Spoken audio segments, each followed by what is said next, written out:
Welcome to I Heart Geek.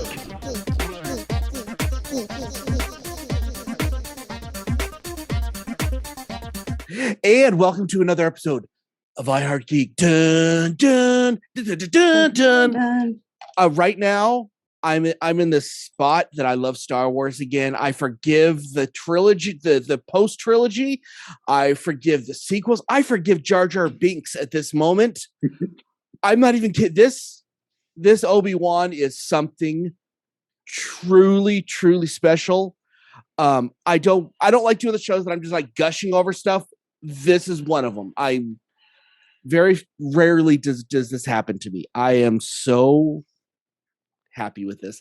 Okay, we're going to be covering this for the next 5 weeks, the Obi Wan Kenobi series. I'm Dub. I'm here with Ryan. We're here with Skeeter, and we're here with Christina.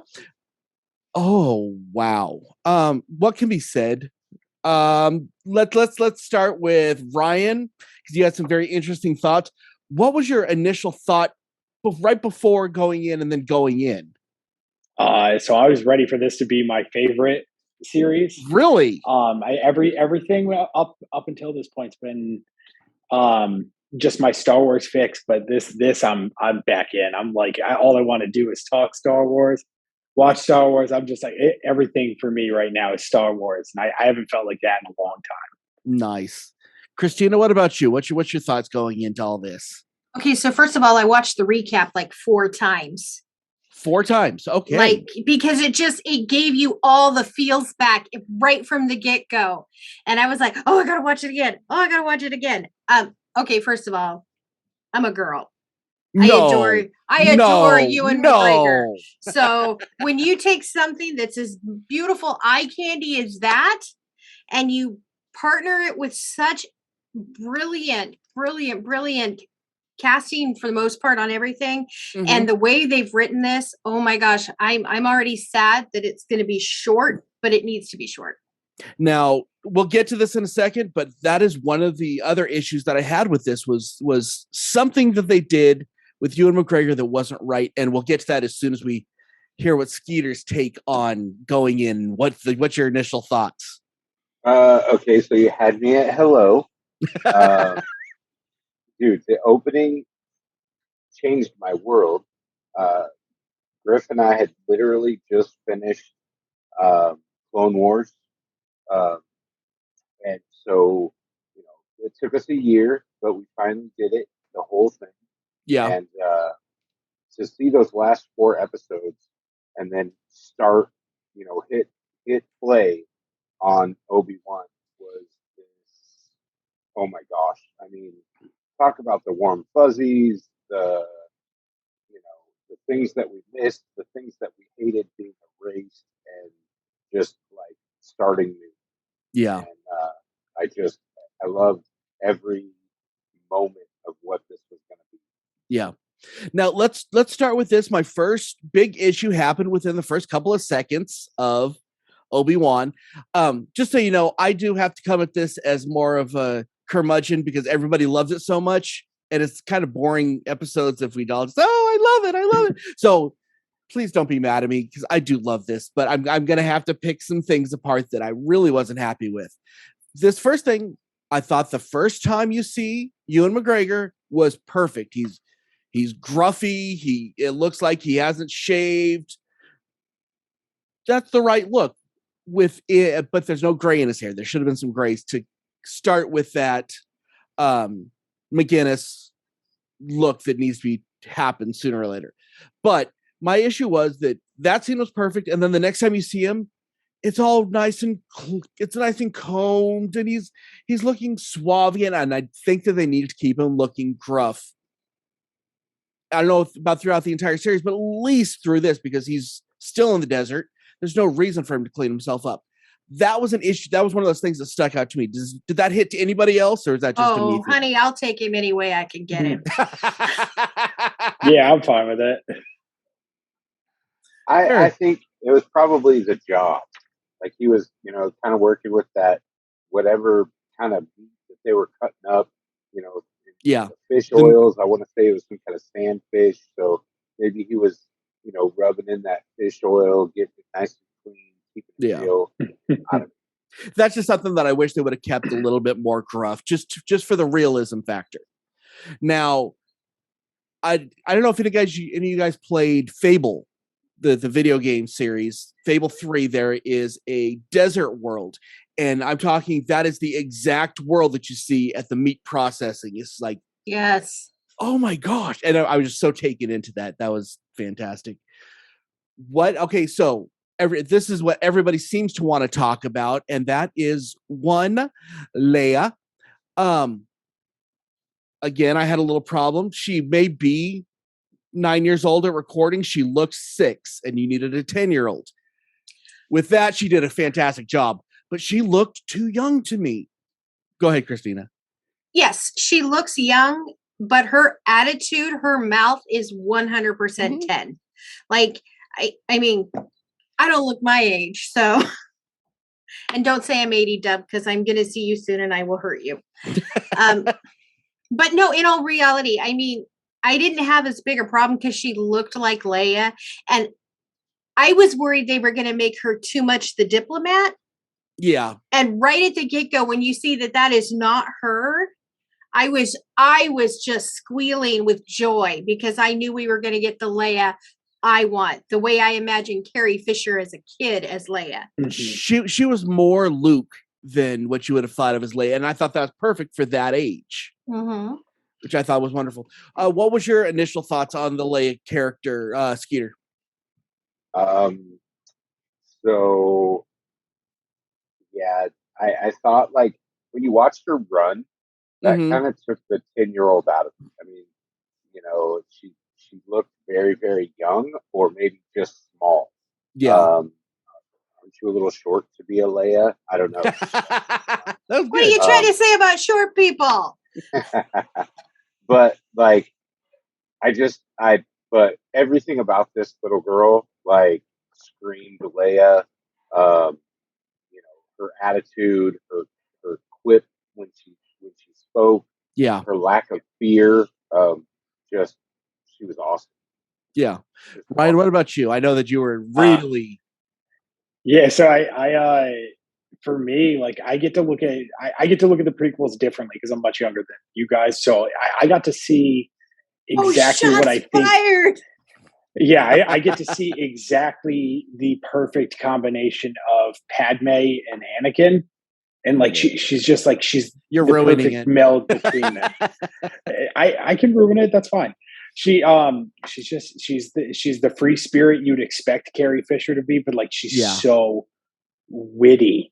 The writing for her is so perfect, but her execution takes that writing to another level. I was so impressed with her acting than anything. Like that little girl, you're going to see her on the big screen for a long time. But she's able to do that at 9 years old and produce the way she did. I loved it. Yeah. I feel like she's going to be something really special. We're going to be talking about. She's a tool there. Yeah. They could do other series where they bring her in. She can be a bridge piece. Because I think what they're going to do is they're going to tell the battle, these in between years from the prequels to Star Wars: A New Hope. They're going to tell it in snippets. This is a limited series. We're not getting more Obi Wan, but that doesn't mean we're not getting more young Luke or we're not going to get more young Leia. So it's really going to be up to this little girl, and once we do see young Luke, it's going to be up to them to carry these snippets because this is going to tie it together even better than anything else we've seen so far. Yeah. Well, and the other thing real quick is that Carrie Fisher carries herself a certain way, but she's only 5'1". Yeah, she's not tall. She's shorter than me. So this at 10, she would not have been bigger. She would have looked like she was 6. I'm going to agree with Skeeter. It wasn't until she ran. The running just looks like my 4-year-old. Yeah, it was pretty bad on that. And I mean, it's okay. I mean, yes, I'm going to pick on stuff right now, but it just didn't feel like because you're a bully. Oh, shut your pie hole. Just what a bully would say. I know. Oh, I have a gripe here, but it's go not. Ahead. The music. I felt like I was watching Spider-Man Star Wars. It was more than anything. It was cheap. It was definitely cheaped out. It felt really trumpety, a little bit in less orchestral in places. It's like it's like someone trying to explain the music of John Williams to somebody who's never heard John Williams. Right. If that makes sense. And that's kind of no, total sense. I felt like there was just a lack of other instruments. It felt a lot of trumpet. That's why, like, I keep every time I'm watching, I'm like, am I going to see Tom Holland show up here? Like, what's going on? Yeah. It felt very trumpety and less some of the older stuff. It wasn't a lot epic of heavy wind instruments, clarinets, and everything like that, and it wasn't there. Yeah, but it was John Williams, right? Was it? Yeah, that's what I thought. I got to look again. I'll look at him just a second. Actually, I'll look this up while we discuss this one thing that I want to hit real quick. The total redemption of two characters I didn't care about ever, Owen and Bru Lars. Yes. Really? I mean, I loved Bru. She was so caring, because every time you've ever seen her in the first movie, it's like, this is my wife. And then you see her at the end, and they're old and just kind of destroyed, and they're just kind of grandparents more than anything. Those two characters were such a great family for Luke. I didn't see it till then. It's undervalued, them being able to bring Joel Edgerton back here. I mean, just the continuity. There's a lot of time between when they do these shows and movies, and for them to keep actors and bring actors back into the fold is incredibly valuable. And listen, it's not hard to go back to Hayden Christensen and say, hey, you want to play Vader again? I'm sure 10 out of 10 times he's going to say yes.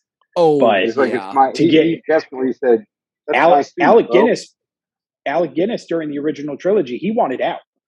He convinced. Oh, he hated it. Lucas. He hated the lines that he was given. So for me, that's not my Obi-Wan. Ewan McGregor's my Obi-Wan, and Ewan McGregor is, he's the best part of the prequels, and he's probably the most transcendent character left in Star Wars. Obi-Wan was done well in the original trilogy. He was done better in the prequels. Just going back real quick, I want to hit this. John Williams he was like the mentor on it. Apparently Natalie Holt, I guess, is trying to take over. He needs to mentor a little more.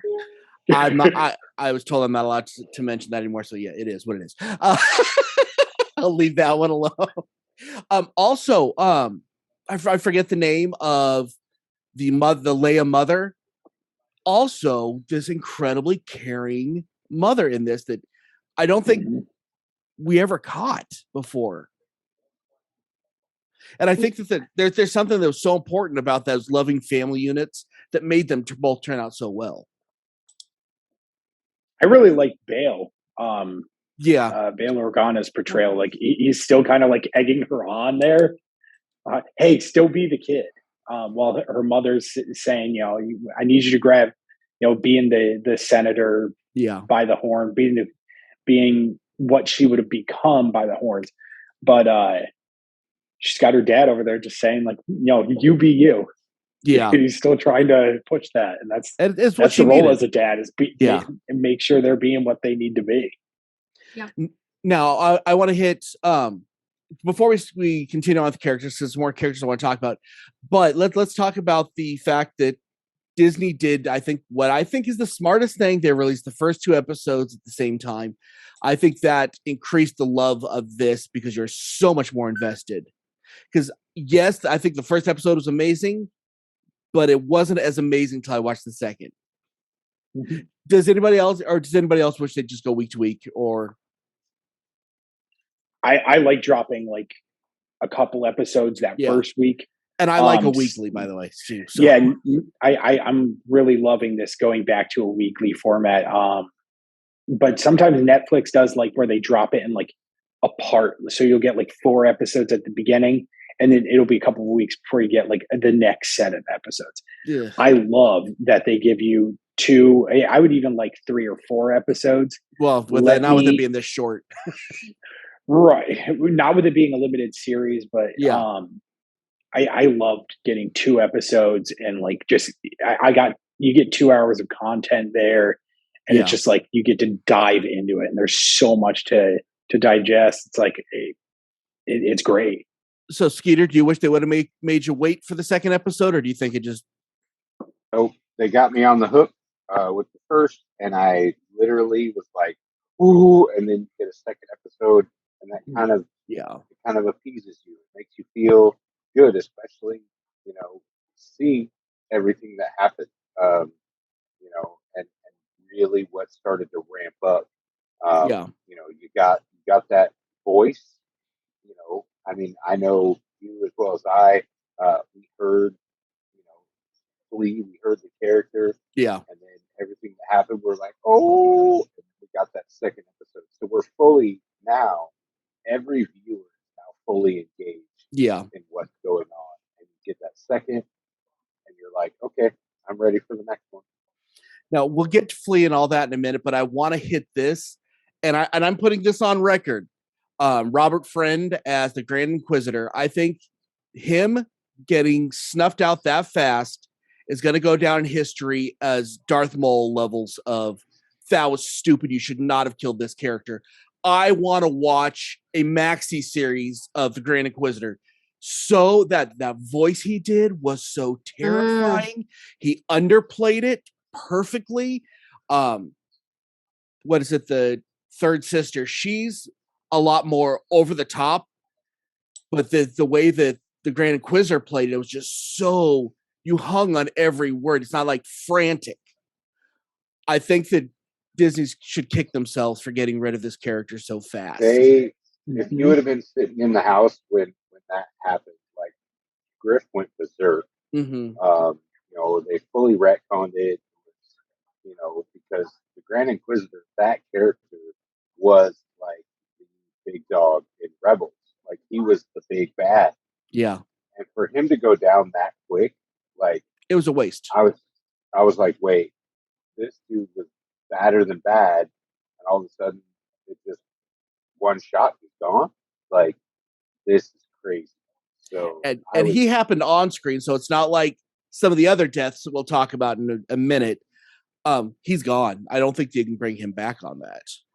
It's a multiverse. Oh no, it's Star Wars. It's not a multiverse.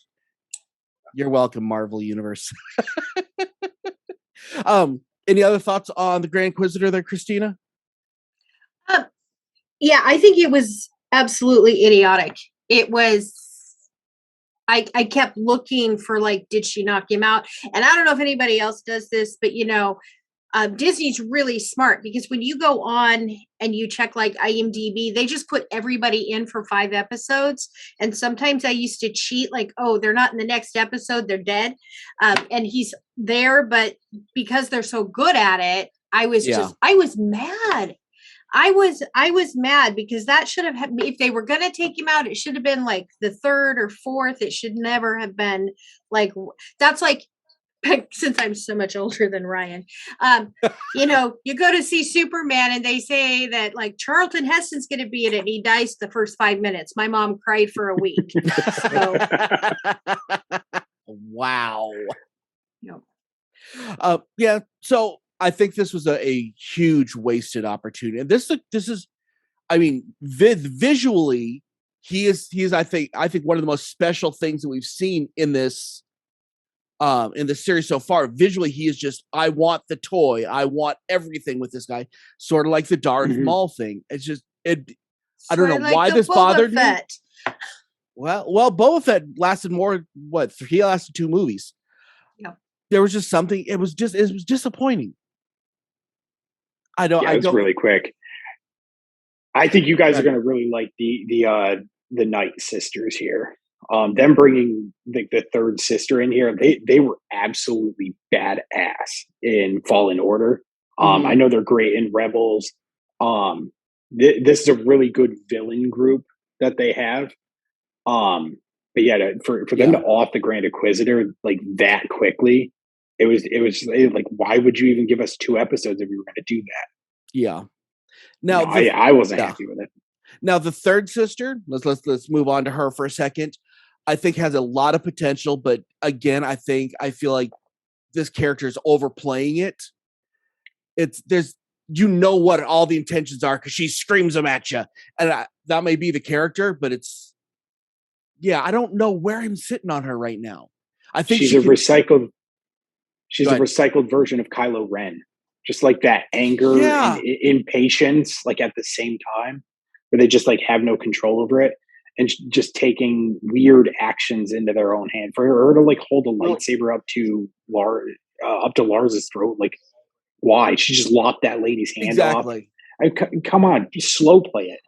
Yeah. She's just like, no, I'm going to get right into it. And that's exactly what Kylo Ren did. That's what I didn't like about Kylo Ren. Everything needs to be a slow play. You're just because you're a bad guy and you're impatient, that doesn't make you scary. Yeah. Yes. Yeah. Create the fear. She wasn't scary. She was annoying. She lacks that true intensity that goes with the dark side of the Force. It's almost like that bully on the playground, that they're only a bully because they're louder and they're bigger, but they have no true, like they don't instill that fear. I'm more afraid of the Grand Inquisitor than I am the third sister right now, because everything is attention driven, and it's like she's like the dark side version of Veruca Salt. I think that the writer should have taken a little bit more from Moff Gideon, because I feel like that was the character that they wanted to do there, and I don't know if they just tried like, oh no, we just had him in and blah blah. So let's make this different. I don't know. I could be wrong on this. It just doesn't feel right. But then you turn around, you show her like getting bullied in an alley by the Inquisitor. Like, what are you doing? Like, what are you developing? Trying to build sympathy for something that's not. Yeah. Why? Like I don't need the sympathy there. Skeeter, you had something on that? Yeah, you have to kind of consider like where, like for me, like where they were coming from. Like, where did all of a sudden, is there a bunch of, Jedi that have turned? Where did they all come from? And I remember asking, Griffith when we were watching, like, where did these Jedis come from? Are they Jedis, or are they just like mutated powers that they could wield the lightsaber and they do all these things? They were turned Jedis, or were they Jedis that were turned, and the trauma from being in the temple and seeing everything that happened and making it through, they were turned by that. And I can't answer all of that, but I do know that the Grand Inquisitor was one of the guards when Anakin went and did his thing. He was one of the head guards there, and he turned his back on the Jedi Order at that moment. So, which again, why'd you get rid of this character? That with that backstory that makes him so evil. Anyway. So now, well, and I think the third sister is because some Jedi were turned and some of them were found as children with the Force in them, and then they were trained. And I think that that's her. I don't think she was a Jedi that was turned, because they talk about how she was considered garbage, and she, and so I don't think she was considered a Jedi, but she had the powers of the Force. She could have been a Jedi that wasn't discovered yet, or that wasn't going to be trained because too much emotion. Yeah, please pull her back just a little bit, because I want to like this character. I really do. But just offed her. No, that's I know there's a future for. I know there's got to be a future for, because I think there's got to be a good story arc. Just I think that they too fast, just like the Kylo Ren thing, and now they're gonna have to write their way out of it if they want to keep it going, which is unfortunate. Now let's hit my favorite surprise and then my least favorite surprise. And my favorite surprise, my favorite bass player of all time, Flea shows up. Oh my gosh, I screamed like a little girl. I pulled out my bass and I just started slapping it. Flea! That it was a wonderful. Please tell me somebody got video of that. No. We have a no phones on while we watch shows policy at my house for very good reason. But I think this is the first time in the Star Wars universe we see someone wearing tie-dye. But how perfectly cast is this guy? Even if you didn't know it was Flea, you are captivated by this character. Let's hit Flea for a second. We'll start with Ryan this time since we went last time. So I went like 5 minutes without realizing it was Flea, but then like eventually I was like, "Is that fucking Flea?" Oh, and you got So I a don't know if guitar. right. So I saw him and I was like, he looks familiar. Like, who the fuck is he? And then kept going. And then it was Flea, and I was like, that's awesome. And he's so good. He's so good. He like you don't even notice it's like just a bassist playing a character in here. Like did he angle for the role or something? No, he has a great filmography behind him. Yeah, he does. He's a really good actor, actually. Okay, so Christina, what'd you think of Flea showing up? And how long did it take you? Less than 5 minutes? I hope It was Needles. It wasn't Flea.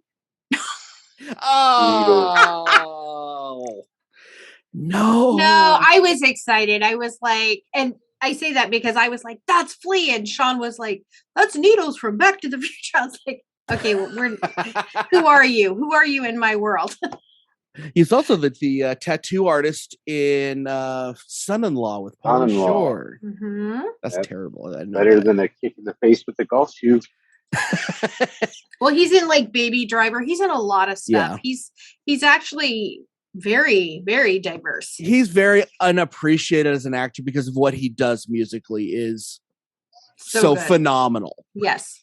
I mean, you'd have to be freaking his filmography takes a couple scrolls to get through. Yeah.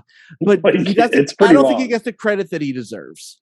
And with this role, I think he is amazing. I want to kick on that for a second. Skeeter, what'd you think of seeing Flea? So as soon as I heard the voice, I got that voice, that nasal situation as you.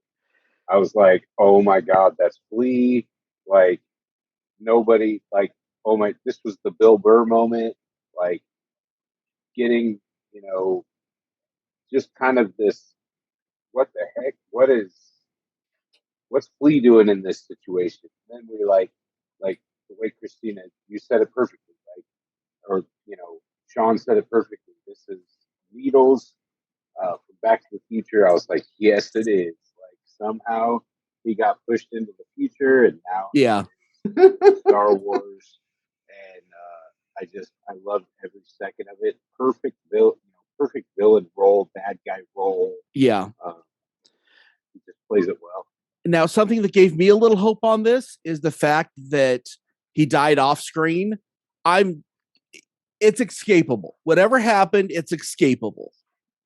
He could have been knocked out there. I'm going to hold on to hope on this one for a long time because this gave me the one moment that I needed in my life that I had no idea that I needed. I need to see somehow, I know they're different timelines, but I need to see Thundercat and Flea have a scene together because my brain's going to go, bah! That's all I really want in the Star Wars universe anymore. I'm horrible, I know. Okay, now let's talk about the moment that literally took me out of the episode because it was awful.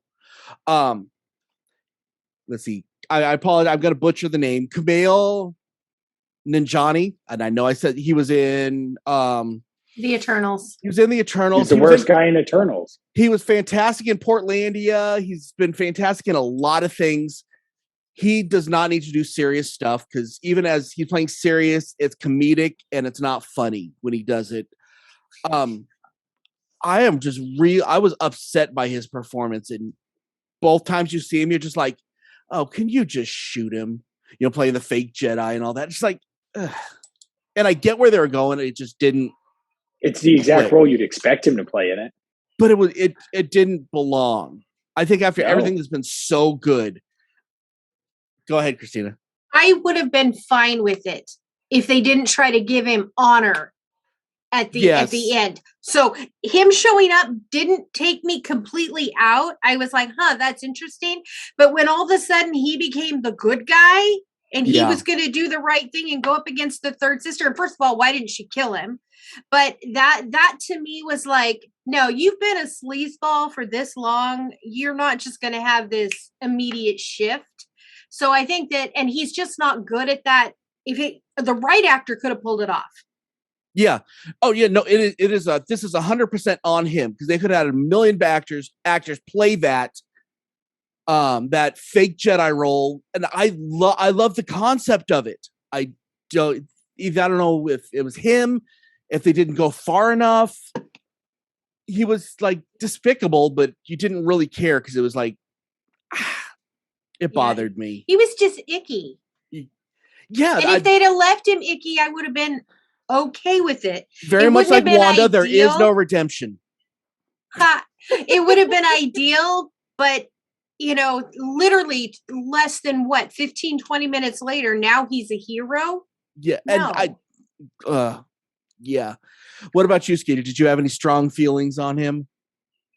At first, I was like, "Wait, what's happening? Like, who's this dude?" I'm all, something's just not right about this guy. And then when he took money, I was just kind of okay. Like, here's our comic relief. Like, they're trying to add some fun. And then it just, I don't know. They sometimes push too much of the comedy. Yeah, he's the Jar Jar Binks of Obi Wan. Oh wow! I was just about to say it. So too. nailed that. That's what it was. Yeah, that's what it was. It wasn't. You just won. Obi handled it very well. He kind of put him in his place, but I love how it came around full circle at the end. That he was like, this is who I am. And he tried to save, tried to help, to bring some honor to it, like you said, Christina. But there's no honor in him. And judging from the IMDb, it does look like he's going to be back. Yay! Yeah, but no, that's what I was saying. Disney does that. But Disney also has Fleas only having 2 episodes too. So so now that it's done, maybe they're adjusting it. I'm sorry. I hope not. So Ryan, I know you had strong feelings because before I even watched the second episode, he goes, "Oh, I loved Flea. I hated him so much." I'm like, "Okay, tell me more." He was the worst actor in Eternals. Like, he ruined Eternals for me. Mr. Finger Guns was terrible. And then you get over here and he's literally Jar Jar Binks. Yeah. Just, so bad. I cannot tell you how much, like, I got, like, immediately ripped out of that situation. We could have been given, like, even if they did it as, like, a real Jedi, and it was just, like, some unknown guy that we'd seen in Attack of the Clones who somehow escaped. Like, as a second-rate one, I would have been down with it. It didn't even happen. Or even Disillusioned. Yeah, it could have been someone who was a Padawan of Kit Fisto, or so, just like some like third tertiary kind of Jedi. Yeah, it could have been anything other than this guy. Anyone. It could have been Jar Jar Binks. I wouldn't care. I would have been better off with Jar Jar. I was so removed from the situation and so frustrated with it. And then they bring him back at the end of the episode, and it's just like I'm just waiting for Obi Wan to just get so frustrated that he like lets loose with everything he's able to do, and that he's turmoiled by it. Like just punch him or something. Like just do something. Hit him for me. Like I could not stand it. It was the worst part of that episode. Yeah, to say it's very unfortunate because he is a hilarious comic actor. He does not belong in the superhero movies. He has that whole scene that shows up all the time when I'm like scrolling through Facebook, is the one where he's like at the drive-thru yelling about the cheese on the burger. And it's hilarious every single time I watch it. And then you put him in a serious superhero movie, he's awful. And they've done it twice in a serious now. Star Wars show, and he's even worse. Like it is not. It's not his wheelhouse. Get him out of there. And there's so many of those characters or actors just along the way through all of Disney's properties where they just didn't learn about what they were supposed to do. Nobody asked for this. Nobody wanted this, and nobody learned. Nobody's going to learn from it. We'll have some annoying character show up in Ahsoka, guaranteed. Yeah, I could see that character, not him, but that character doing something cool. but it wasn't written right. And I've got to put this all to writing. They did something very wrong on that. Now, give me a character like Claptrap from Borderlands, like someone who's like incredibly sarcastic and humorous. Yeah, but don't give me somebody who's not funny and then give him bad writing and a bad story arc. Yeah. So now this is another thing that I've noticed the Disney universe likes to throw anymore is the really cute, could be a toy, but it won't be because they just can't get it right. And in Wanda, they had one I think I know that they had the TV thing in Loki and all this stuff. They always have that cute little, and this one was the Nola character. Was that Lola, whatever it was. Lola, something like that. Yeah, that it's a cute little toy that they want to do something with, and it's like, I don't know why. It's just I'm starting to notice it enough that I feel like it's being forced. And Christina They've done it cried right when a it got couple broken. times, though. They have. They've Fallen Order has BD1. BD1's fantastic in that game. Yeah. Ray finds that what's it like DB0 or something. BB-8. Yeah, no, not BB-8. She finds the lamp on the wheel, the tiny little one that in Rise of Skywalker, and he ends up being great. Babu Frick's hilarious. Yeah, but then you have this is shoehorning things. Yeah, then you have things like the porgs are just boring. They look delicious. And then you have Lola, which is just like, man, what's it like, a flying Amazon disc? It's just it's like Siri with like flying right next to her head. Just like, hey Siri, what's that? And I know we're nitpicking here. I understand we're nitpicking here, but that I feel like that's one of those things that he's 10 years old. I want a Lola. It's the Star Wars version of the Katagotchi or whatever that thing was. I bought her hook, line, and sinker. Well, but you're a girl, I guess. I don't know. Oh, that's not an insult. You're not wrong. That's not an insult at all. It's just. I thought she was adorable. So you're probably right. I want her sitting back here on my shelf. And honestly, I probably would have liked her if I wouldn't have seen so much in the past. But I'm at this point now, like even on the Falcon and the Winter Soldier, they had the whatever that was. I don't even remember them anymore because it happened so much. But it's like you don't care anymore, and I wish they'd stop force feeding stuff. I wish they did it as like a full-fledged droid. Yeah, like something serious, like where like, or at least something that could talk. Where she had a back and forth with it more than it was just like answering a question for her. Yeah. Well, she was still better than Haja Astri. Fair enough. But and I think they wanted to give the little girl something to play off of. But I think it should have been something that had linguistic skills. Or it could have been like an Ewok type character. No, like see the thing is like we got really good character one-on-one conversation. Like in the first episode, you get Obi Wan talking to the Jawa, which is so fantastic. It was. It really was. If you're gonna steal that from me, at least clean it first. Cleaning costs extra. I died. Like, that was and the fact so that he great. Just insults him too. And I for me, of the just like random characters they throw in, I love the Jawas. I think they're great. They are a great little embodiment of Tatooine. And for him to have a whole conversation with one, usually you don't get like a very long conversation with one. And he was having a whole back and forth and like tried to like barter with him. And I love that. Like, but you don't have that there with Lola. I do like how they added the ship, Luke's toy, that he had, later on in life that Obi-Wan brings to him. And he's like, it's just a toy. Like, chill out. Like, yeah. I think they're let him have it. It is what it is. Now, I want to hit this, and this is for Blythe. He's had some serious complaints that why is everything on Tatooine? They're fine. It started in Tatooine, but they got away from it, and I don't think we're going to see Tatooine until the last episode again. Um, we're getting away from the space western, and it really showed it when Obi Wan walked off and he had his lightsaber hanging off and just like literally does the, kind of showing it and walking. I think that was the end of the western cycle on this, which is all we're getting with. I think the Tatooine development has like been fantastic. I love it, but I know there's some people are complaining about it a lot. Well, he's wrong. I'm telling you right now. Tatooine is as much a character as any of the people on the shows.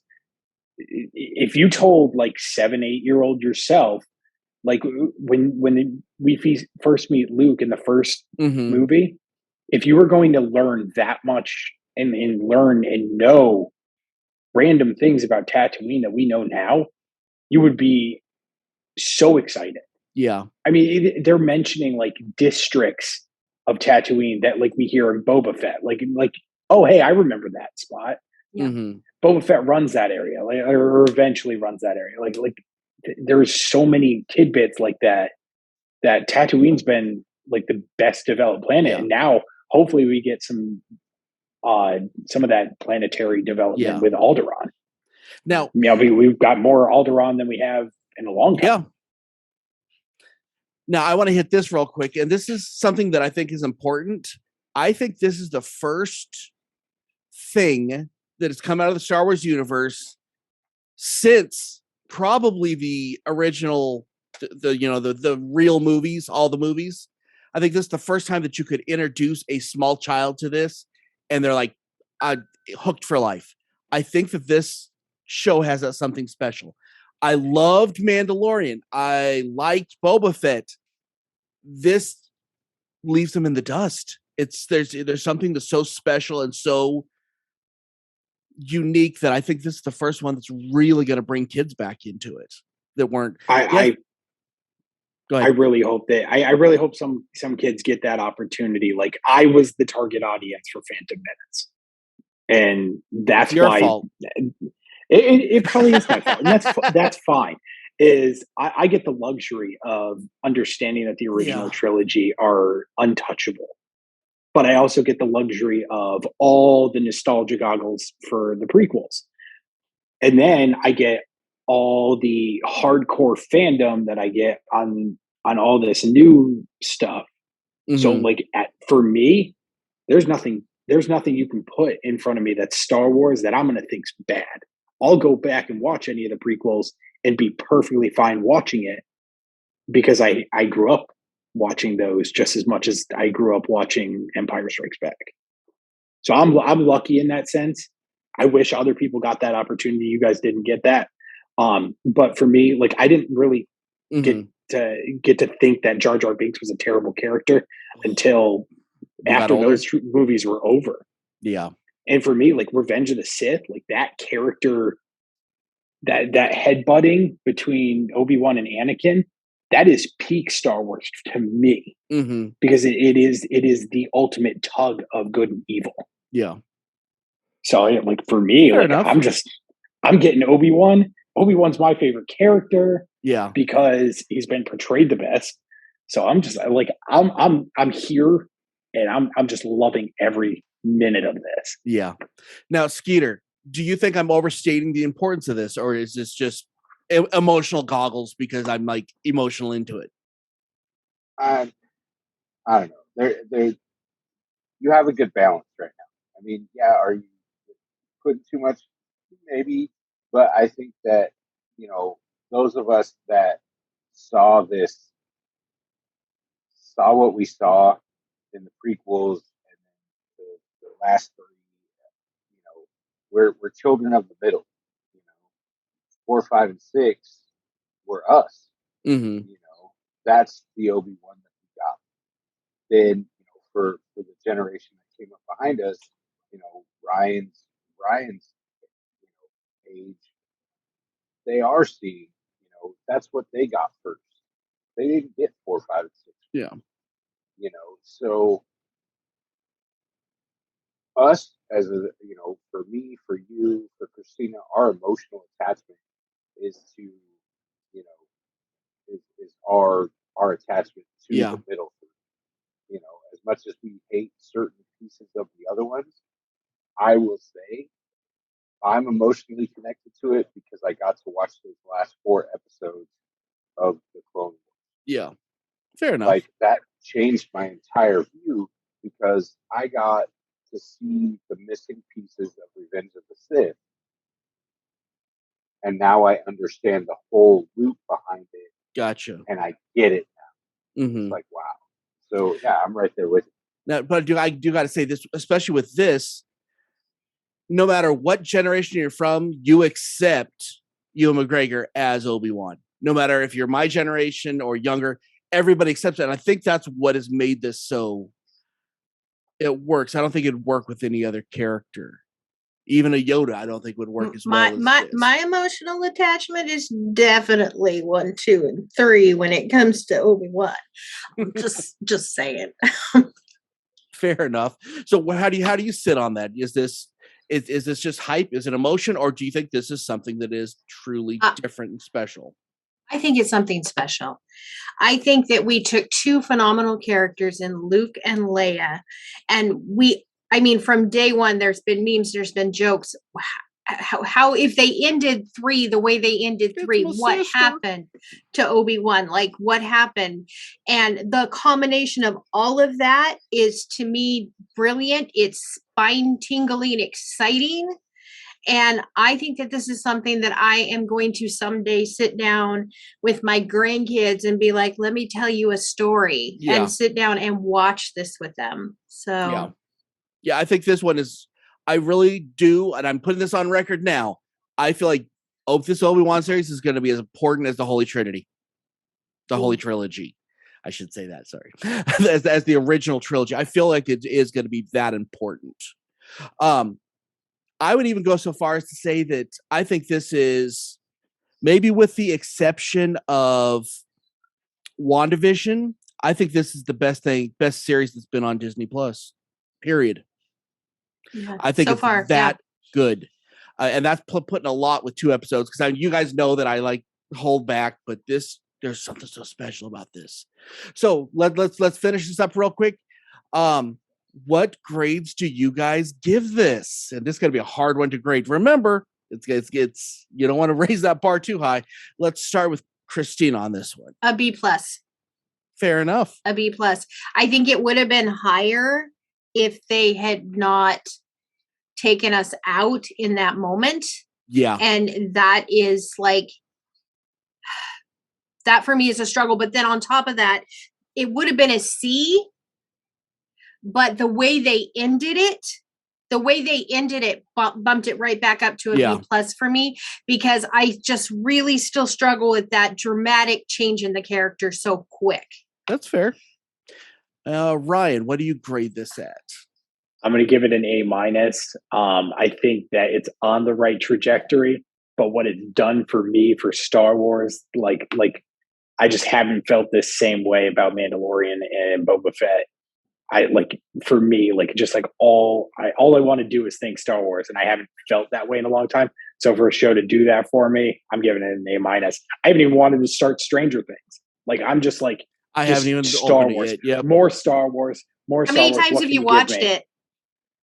I'm kind of on a 2. I did 2. I've gone back and watched tidbits just to make sure I'm still did this really happen?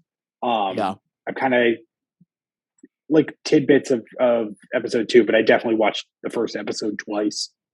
Fair enough. And I watched that recap multiple times. That recap, for somebody who doesn't like the prequels, redeems the prequels almost for a short period of time. It does. The way they showed it, made it it made it really tolerable. Yeah. Which I'm sure we'll be talking a lot more about that next week. Skeeter, what do you give?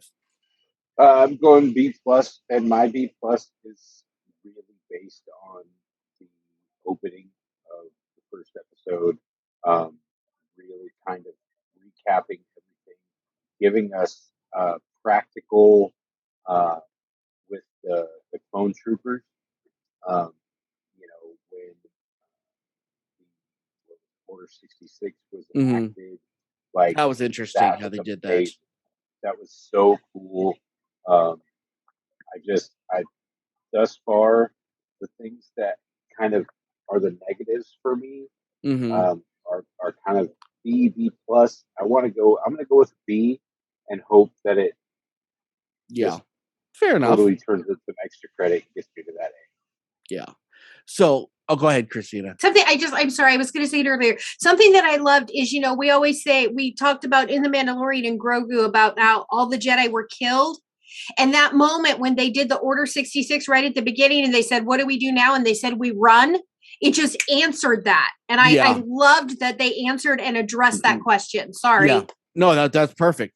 Okay, so I'm going to do something that you never hear me do. This would have been an A had it not been for the character Haja Estri. He was terrible. I give it an A-. No one's ever heard me grade a first episode that high. I have some very, very, very high hopes with this. I did not think I was going to. I thought this was going to be boring. I went into it like, okay, well, we'll watch it. It'll be entertaining enough that we can do shows on. And yeah, it came so close to being an A. But so next week we'll probably do a lot. We'll be a little bit more organized because these first episodes was just all emotion, and I didn't want to mess with that with our orders. But next week we'll have be a little bit more orderly, and we'll do a lot of speculation, I think, for what we think is coming next. So check out the website, www.iheartgeekshow.com. Go to the Facebook, go to everywhere that we are. We talk to us, we talk back. And until next time, I'm Dub. I'm here with Ryan. We're here with Skeeter. We're here with Christina. Keep on geeking on, guys. We'll see you next week.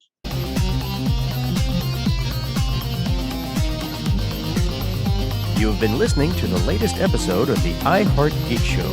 Make sure you visit our website at www.iheartgeekshow.com. Make sure to follow us on Instagram, Twitter, and Facebook. And if you check us out on YouTube, make sure to like, comment, and subscribe. And keep on geeking on to all of you geek rock stars.